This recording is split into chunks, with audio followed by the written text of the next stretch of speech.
পাহাড়ি অঞ্চলের উপজাতি মানুষগুলো মাটির চাইতে প্রায় একতলা উপরে তারা ঘর বাঁধে। একতলা উপরে বাঁধার কি হয়, মাটিতেই তো তারা বাঁধতে পারতো ঘরটা। একতলা নিচে আরো জায়গা ব্যয়বহুল করে তারা ঘর বাঁধে। উপজাতিরা অনেকটাই যে উপরের দিকে বাঁধে, প্রায় একতলা উপরে ঘর বাঁধে তারা। তারা মাটিতে ঘর বাঁধে না কোনো সময়। এই যে তারা উপরে উপরে উপরে ঘর বাঁধে, অনেক সুন্দর করে তারা ঘরটা বাঁধে আর কি।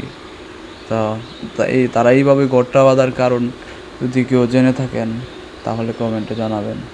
এই যে তারা এত উপরে ঘর বাঁধে নিচে জায়গাটা রেখে, তারা যদি নিচে ঘর বাঁধতো তাহলে উপরে গাছ লাগাতে পারতো। বা এই জায়গাটা উঁচু, পাহাড়ি এলাকায় জায়গা অনেকটাই উঁচু, এখানে পানি লাগার কোনো প্রশ্নই আসে না। তারপরও তারা উপরে ঘর বাঁধে।